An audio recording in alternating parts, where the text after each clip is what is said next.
सबसे पहले तो एक्सट्रीमा आखिर है क्या, मतलब मैक्सिमा और मिनिमा है क्या। तो हमने बिल्कुल मिनिमा का एक कॉन्सेप्ट है कि जो जनरल बात करें अगर हम मैथ्स में, तो हम कहते हैं कि एक कांस्टेंट है, फॉर एग्जांपल सी कांस्टेंट है हमारे पास, उसकी एक कांस्टेंट C1 की वैल्यू है 5 और अगेन एक और कांस्टेंट है C2 जिसकी वैल्यू है -5।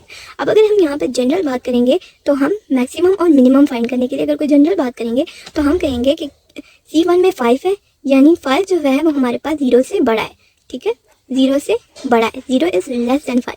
तो ये क्या है, हमारे पास मैक्सिमम है। और अगर हम C2 -5 देखें तो क्या होगा, हम -5 को जब 0 से कंपेयर करेंगे तो 0 बड़ा है -5 से, -5 छोटा है। तो हम एक जनरल बात करेंगे तो हम कहेंगे कि हमारे पास 5 जो है वो मैक्सिमम है और -5 हमारे पास मिनिमम है। लेकिन एक्सट्रीमा डेरिवेटिव डिफरेंशिएशन की दुनिया में इससे उल्टा होता है। रिलेटिव मैक्सिमा और मिनिमा का कॉन्सेप्ट इससे ऑपोजिट है। मतलब यहाँ पे अगर हमने +5 को मैक्सिमम कहा था तो एक्सट्रीमा में हम इसको मिनिमा कहेंगे, और -5 जो हमारे पास मिनिमम है इसको हम अपना मैक्सिमम कहेंगे।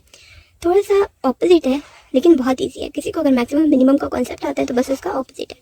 फॉर एग्जांपल अब यहाँ पे मैक्सिमम हमारे पास अगर जनरल वैल्यू में देखें तो हमारे पास C1 मैक्सिमम है और मिनिमम में हमारे पास C2 है। लेकिन अगर हम एक्सट्रीमा की दुनिया में देखें तो हम कहेंगे कि मैक्सिमम हमारे पास C2 है और मिनिमम हमारे पास C1 है, ठीक है। 0 से हम इसको कंपेयर करते हैं।